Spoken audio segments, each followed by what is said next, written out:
Hello everyone, welcome to today's video. Today I'll be reviewing an interesting game that was played on the Fox Go server between two professionals.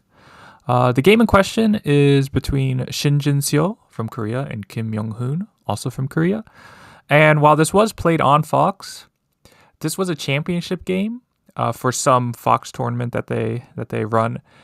So that means the time settings were fairly slow, especially for an online game. There was 30 minutes main time with 3 30-second overtime. And the reason why I want to go over this game is a lot of these interesting game reviews that I do, they have a few things in common mostly. They have crazy moves, crazy trades, crazy codes. They have a lot of excitement. And while this game that I'm about to show you does have that excitement, it comes in a different flavor. Because when I was improving at Go, aka pre-AI, and even by the time I was learning Go, this kind of style had fallen to the wayside. It was all about shape. If you knew good shape, if you knew how to use good shape, how to utilize good shape, that was going to be the key to success. Because it was all about the beauty of the game. And you will often hear me say that in my reviews or in my live games about, oh, this game's beautiful, etc.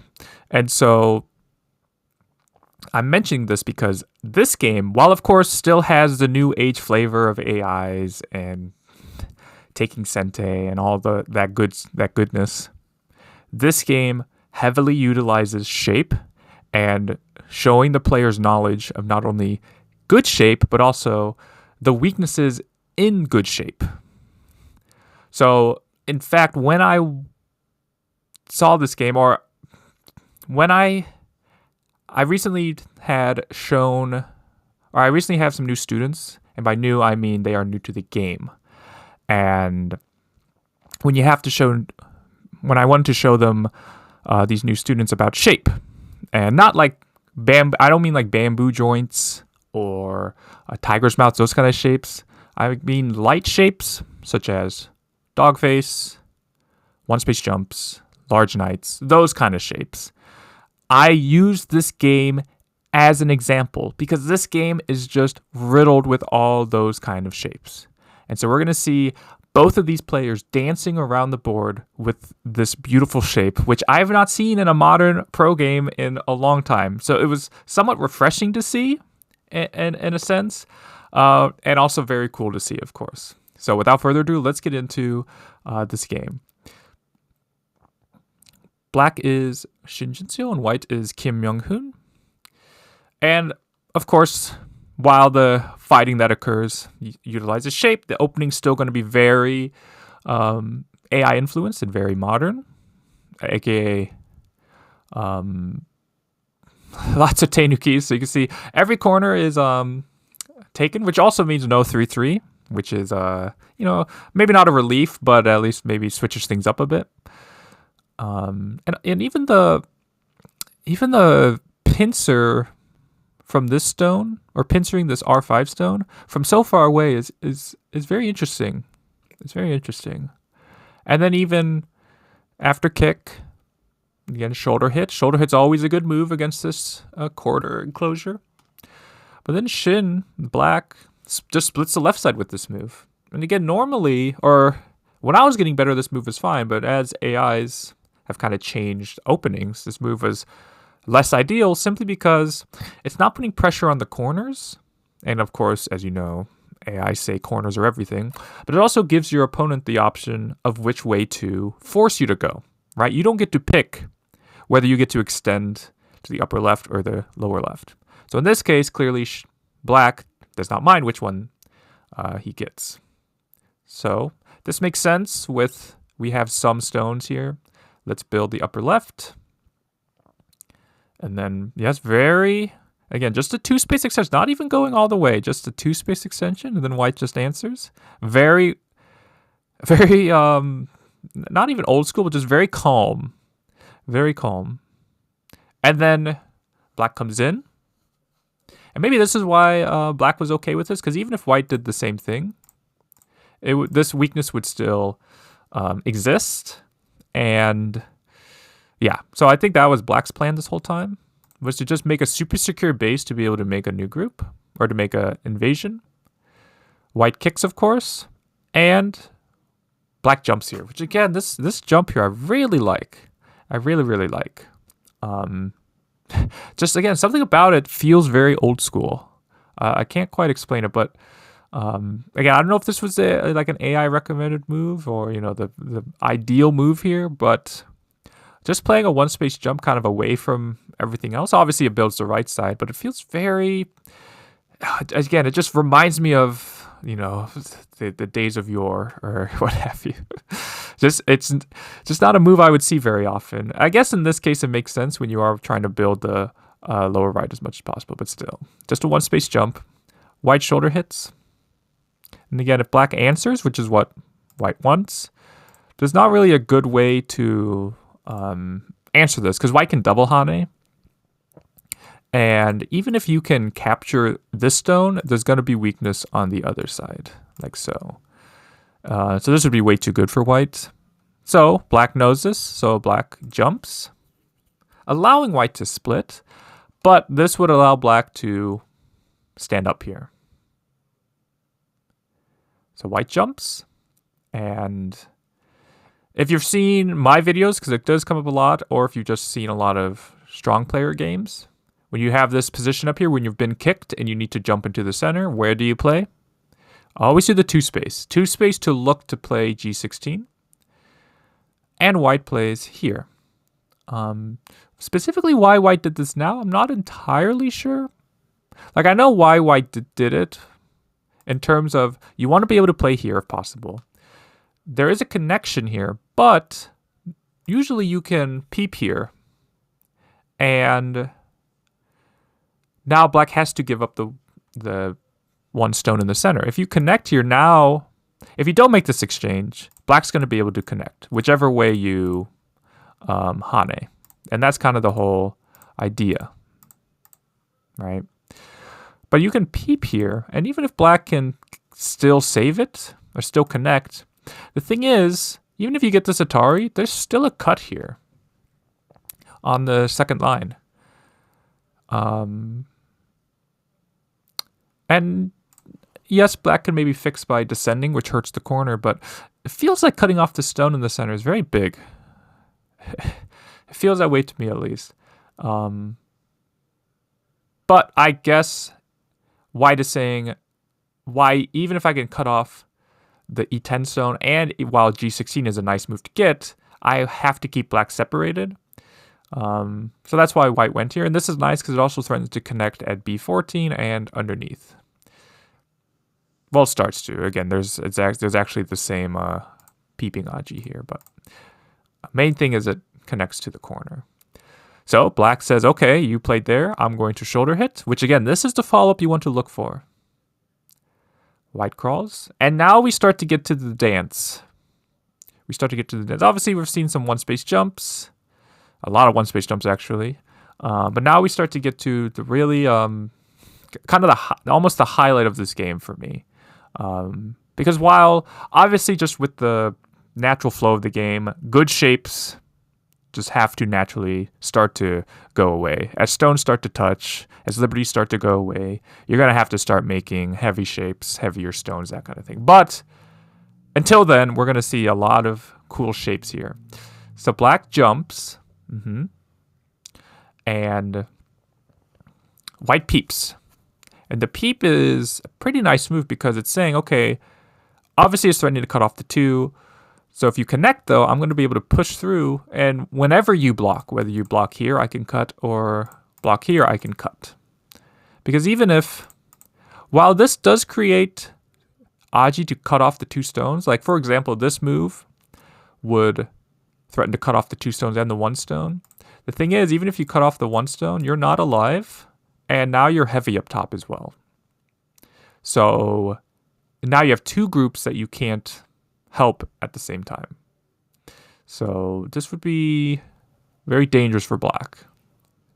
And also, I think even better, now that I look at it, B12 actually means maybe white can even save this stone. So black maybe can't even capture c15, which if that's the case, that means it's even worse for black. So black knows this. So, and again, I whenever we see, basically whenever in my students' games, whenever I recommend this next kind of move, this has to do with reading. So you first have to ask yourself, where do I want to play? Black wants to play here, but there's a weakness here, whether I do this one or I do this one. So imagine this is on the board, whether you do this one or this one. But imagine your opponent fell asleep at the wheel and they went elsewhere. How would you fix this shape? And there are a couple ways you could do it. For example, you could fix like this, you could fix like this, you could fix like this, you could fix like this, right? There's a lot of ways you could fix. So basically, you want to envision your opponent has cut you and then fix that. Because you could say, okay, since there's this push here, maybe I want to fix like this. But if you just fix like this, that's all you're doing. It's very inefficient to just connect here. So imagine your opponent has actually pushed through you and is about to cut you, and then ask yourself, how would you fix there? So again, that means you could play this kind of move, you could play this kind of move, you could play this kind of move, play this kind of move, right? There's a lot of options you could play here. So that's what black does. And so while this move is nice and white connects, or white cuts you off, we have to ask ourselves, okay, how useful is this stone here? And so that's what black is thinking. Black is thinking, how can I use whatever stone? Because wherever I play, white's not going to let me connect. Like if I do play here and white does something else and lets me connect, well, again, now I have already fixed that weakness. Yeah. So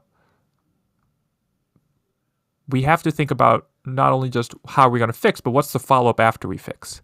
So black plays, and again, there's a lot of options here because not only can you fix here, like fix this cut, but you can also fix this cut, which this is the cut that black fixes in the game. Black plays here. And I love this move. And without even knowing where black plays, can you see what black's next move is once white cuts off those two stones? Can you see black's next move? It's a very natural move after this large knights. Black plays here. Black plays here. So again, go through this game so far, and you can really, every move is some sort of shape, right? 1 space jump, 2 space jump, iron pillar, 1 space jump that's a shoulder hit, 1 space jump, peep, large knights move, double large knights move, large knights move, elephant jump that's a cap. So you can see how black and white, but right now black is really dancing around the board. Now again, this is all fine and dandy, but white really did just take a giant upper left corner. So it does still need to work, but this is kind of the way I like to play Go, is really just dance around with good shape. And unlike the best player in the world, black here, I get mixed results in that case, but I still like to play that way. So white does large knights. Large knights, also 2 space extension. And this is basically when I was showing my my new students who are new to Go this game, I was basically just going through. I was saying, okay, you're not going to understand the minutia of this game, and to be honest, you're not even going to understand the basics if there are any in this game. But you can understand, or you want to start to identify shapes when you're playing. So just saying, okay, this is a large knights, this is a large knights, this is a large knights. Just being able to see that, I think, is helpful at a beginner level. So black covers, yep. White connects, and then black hanes. And so white's stones here are not doing so well, are they? Well, again, white did gain in the upper left and a little bit up top, but these 2 stones here are kind of just hanging here. And so white plays here. White plays here. And again, this is the weakness of the large knights. This is the weakness of the large knights. Now, white wants black to play here so white can hane, and now white's going to give them up on a small scale. If black double hanes, we would get a situation in the variation I showed in the lower left, or on the left side, I mean, where you will be able to break through here, Or I think in this case, actually, just Hane is better. Yeah, white has to take. But I think because of this exchange white made and the fact the corner is now open, it's probably like white is now saving a lot of stones as opposed to black losing just, or white getting too much in this case. So yeah, I think in this case it would not be as good. So then black would have to play here and white can push again.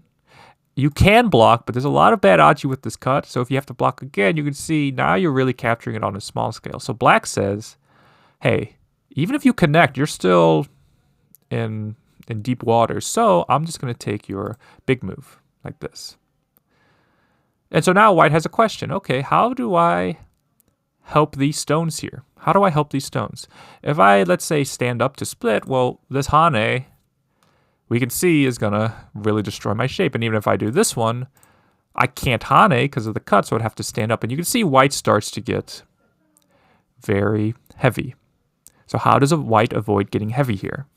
Well, again, look at this, and this is the reverse of what I was saying earlier, where, yes, you need to know your good shape, but you also need to know how to punish good shape. Because any shape in the game, whether it could be the best shape in the world, right? And whatever that may be, bamboo joint, you might say, has no problems. But if there's a co-threat, you're going to wish, or if there's a co-threat, you're going to wish you didn't connect with a bamboo joint because that's a free co-threat as opposed to just connecting. So any shape in the game, no matter how good, has some aji, has some bad aji. So white plays. So notice white went here to attack this shape, and then the next move, white went here. And this shape looks so wild to me. This shape looks so wild to me. Yeah. And it's, again, it's one of those things, again, like if you ask yourself, how do I handle this? Then it's like, okay, I'm just going to get heavy. So I got to do something else. And then it's like, well, let me look to attack black's weakness. So while it looks kind of crazy, I can kind of understand the justification as well. Would I have played it in my game? That's another, it's a whole nother question. But black plays here. And this is true for basically all elephant eyes. By the way, this is the elephant jump, and white played in the middle. This is the elephant eye. You never want to push, because whenever you push, you're going to be behind in the running fight, and you directly hurt your stone here. And that doesn't matter whatever way you push, right? That's going to happen. So by playing here, notice white still plays here, but now you're not behind in the running fight. And so black is basically allowing white to connect, but in exchange for taking the right side here. And again, the shape is immaculate. Knight's move. This is not only a two-space jump, but also a horse face. And this is threatening to activate the stone here. Like, I'd be thinking, let me play here. But I start to get heavy. White gets extra forcing moves. But black just says, nope, you can have this stone while I take the whole right side. So white pushes. And again, without knowing what happens in the game, but all I'm going to say is think about good shape here for black. I bet you can find black's next move. Black plays here. Horse face. So again, going through this game, every single move you can almost say what shape they're doing. Weakness of the large knights. Elephant eye. Knight's move. Horse face, two space. Horse face. And elephant jump too. So yeah, and this is also hitting the weakness of this knight's move too. So again, the shape is so immaculate. This is why not only I think this is a great game if you're trying to teach somebody about shape, but it's an exciting game too, because even though I know these shapes, I would not use them in this context. So it's really cool to see that. So white Hanes and black plays 3-3. We had to give 1-3-3, of course, but it was just to see how white plays, and then black two space jumps into the center, continuing to surround white's group here while expanding the lower right. So white says, and white just turns here because white does need to live. And again, black, so patient. After getting this two space jump here, I'd be saying, oh, I really need a move on the bottom. But black's prioritizing the right side and says, okay, how can I seal off the right side with good shape? Black plays here. Diagonal, dog face. That means this is a super secure corner. And so black has used, first off, black has used this one space jump that I was questioning earlier very well. And black has used 1, 2, 3, 4, 5, 6, 7 stones roughly to secure the upper right. So that's very efficient as well. But white has now, after this turn, white has said, okay, I've secured my group enough, because you don't want to spend too many moves. I've secured my group enough. How can I now use what would used to be a weak group to my advantage? And so then, kind of like how white was looking at weaknesses earlier in this area, white's going to look for weaknesses now in the lower right. So the question is, how does white use their shape knowledge to find the next move? White plays an attachment. I got ahead of myself to see how black plays, and then white plays here. Which, again, white is looking not only to cut the the knight's move here, but also this 3-space extension, which we saw earlier, is what white's looking at. Remember this shape here? When you have a 3-space extension, you can attach underneath. Or you can attach to start to connect your stones.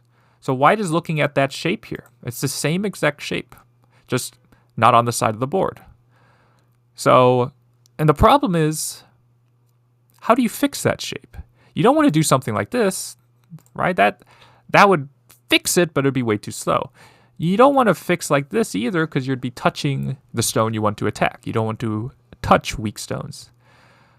So black actually just kind of backs off and says, okay, you can have it. You can have it. And white shoulder hits.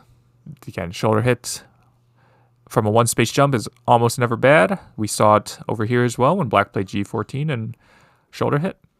And then white hanes, and then does the attachment. Which again, the idea being, if black had haned and cut, you can see this is what white's looking at. If you capture, I'm going to be able to connect, which this would be very good for white. Or if you stand up, I'm going to be able to connect. And now you have a hole here, but also your center is isolated. So that's the idea. So black bumps here, which will get a similar result, but it's slightly better for black. Compared to, it's still obviously okay for white, but it's better than the last variation for black for sure. And so then we have this huge crosscut in the center of the board. That must be the spot to play, right? Nope. Mirrors the same shape on the other side to secure 5th line, 4th line territory on the right side. And basically says, okay, white, do your worst in the center. Because my first instinct would be to do something in the center, whether Atari or do something like this. But black's saying there's too much aji here if something like this happens for white to live.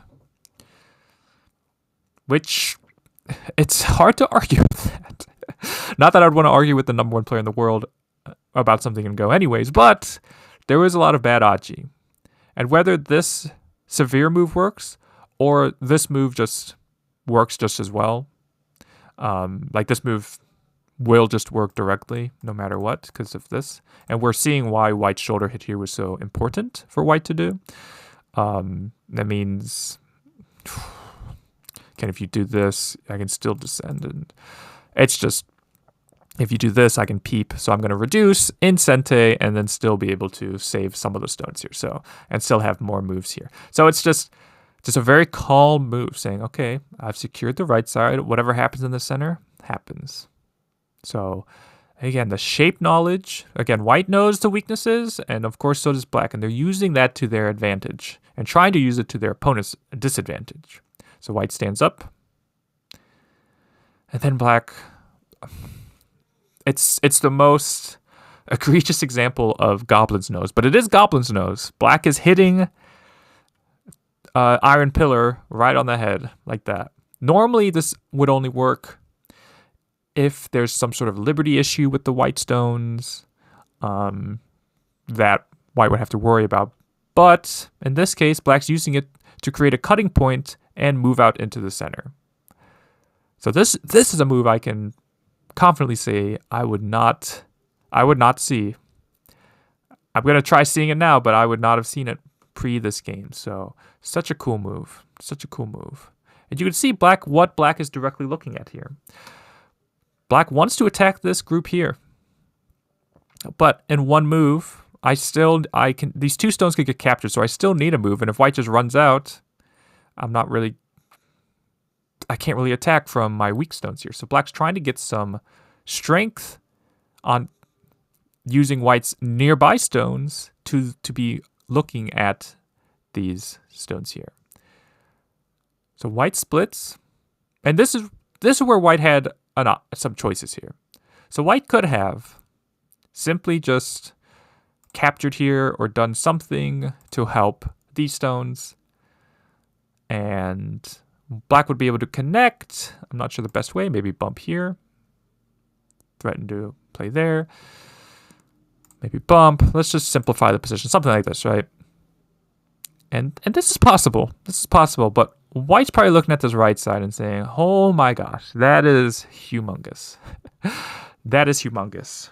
I can't let this happen. So white, I wouldn't say rolls the dice, but white says, I need to keep things exciting. Basically, white can't simplify the game because white's looking not only to attack here, but also there's a cut here.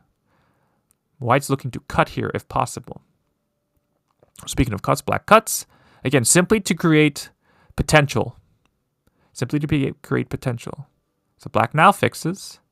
And white says, I'm going to go for it. I'm going to go after this in exchange for you getting the stones on the bottom. Which, if you look at the position, like, it's hard to argue that, like, this group here looks pretty isolated. Again, light stones are light when your opponent does not have a bunch of stones nearby, right? Like, a lot of these stones here, while it used to be a one-space jump, a large knight, a horse face, once white starts to crowd the area and start to take liberties, they're not so light anymore. Or they're at least not as flexible anymore, I should say. So black extends, threatening to peep. White plays this. Yes, once again, you got to know your shapes. This is why shape is so valuable. If white had simply pushed, not only does this cut white, but this is still threatening to break through. So white plays this knight's move so that when black cuts, it's not threatening as much. White doesn't have to play such a slow move like this. White could play something else, or something else entirely. So black just blocks here, and then white cuts. And then white cuts. Black cuts back. White hanes. White hane because black is threatening to connect. Black hanes back. And then white captures. Or starts to capture, I should say. Black extends. And you might be saying, well, doesn't white have the ladder? Yes, white has a ladder, but there is a very annoying ladder breaker for white, which is this. If you connect, then I'm going to be able to connect. And then you can't capture me. So, and it looks like there's potential, like if you connect here, this looks like a potential dead group, right? But I think with this move being sente, maybe do this, let's make that exchange. Yeah, maybe black doesn't want to do that exchange, but basically it's hard. Yeah, because this can be an eye as well. There's an order of moves here where black wants to make this exchange, but doesn't want to because it threatens to capture these. But I just think it's hard to make this a dead shape. Also, there's bad Aji. If these stones regain their liberties, there's bad Aji with these kind of wedges where this becomes an Atari. And of course, there's weakness. It's just here. So yeah, lots of problems for white. So white would like to do that, but white can't. So black can extend. White Ataris, black extends. White Ataris, yep. And again, white has to Atari this way. White would like to do this way, but when black hanes here, black would be able to connect. Because you can't cut now because it's a ladder. And you can't do this because you can't cut here. So yeah, it's one of those things that even though white has black completely surrounded, there is still enough Aji there for black to make something happen. So white Atari's this way. Black cuts. And going back to the game, I was like, wait, why does white just take? This would be like the perfect time to squeeze here, because doesn't black have to do this? And then now black's shape is much worse, right? Not that black would answer all of these. Like, black would not answer this one. But the problem is kind of similar to here, is this Atari. If you do this, or if you do this, I mean, you can Atari here, and this threatens to capture the 2 or connect. And even if you're able to cut off the tail, that's not enough when I'm going to take these 3 stones down here. So white really needs everything to make the trade worth it. Black takes, white connects, and black even leaves the upper side, which is so confident. It is so confident. And white hanes, black goes down, white attaches. Yep, and so white is trying to make something stick.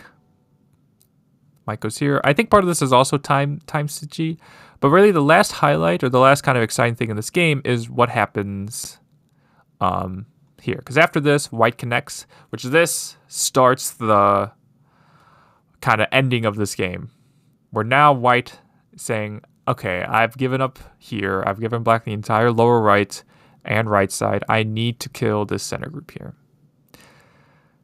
And in almost one move, black's saying, okay, I can live because of here. But white says, I need to go here. And again, with the context of the game, white does need to go here. But black connects, white peeps, black connects. White has to connect there, yep. Allows black to push, connect. Push here, white needs to connect, black can cut. White descends to make black's shape not so good. And then after this, black pushes here and white resigns. And the reason why white resigns is you can still Atari, but after the Atari, you have to connect. And once black separates you, the problem is, not only do you need to make sure this group has enough liberties, let's say something like this,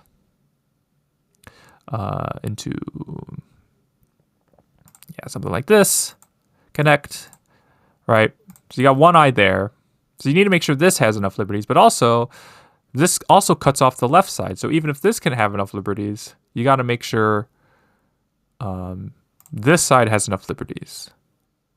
Which, if this side can make an eye, this side definitely cannot make an eye. So, but this can only make an eye if you take Gote. So that's kind of the problem for white here, is black's going to cut in the center, and you got to make both. You got to make both somehow make an eye. Like if you go here to connect here, which I don't even think that works, because again, there's bad odds. This is where cutting here is so valuable, is you can't even cut here because you get captured. So it's just white's in a lot of trouble here after the cut in the center. So that's why after the push here, white would have to connect. But obviously if black lives, once again, white gave up too much on the bottom and the right. So that's why white resigned here. Which again, if you look at the end of the game, it's weak and stones start to touch, you get a lot of these ugly shapes. But again, going throughout the entire game, I just love what I was referring to, the dancing in the center of the board, where they're just both using very light shapes and their knowledge of the weaknesses of those good shape to their advantage. So again, I just love everything in this upper right is so cool to me. It's so cool to me. And again, it's refreshing to see not just players, because again, Shin is obviously the number 1 player in the world. And so he's very good. So he can do the attachments to take sente. He can do the AI stuff. But again, it's refreshing. Again, I don't know if there's something different in the water, or he was just trying something different, or this is what he thinks was actually the best. And again, I don't know the AI scores for all of these moves, but again, it does not seem all that AI. Again, it's not very... AI is all about taking sente, like touching the stones, using the aji, and not so much making good shape, which is why it feels something out of like a game out of 2007 or 8, with some AI flair mixed in, basically. But yeah, really like this game. Again, I use this game to teach new players shapes or how to identify the shapes. So yeah, and yeah, really like this game. Really like this game. So if you have any questions about this game, please let me know in the comment section below. And I will see you all in the next video.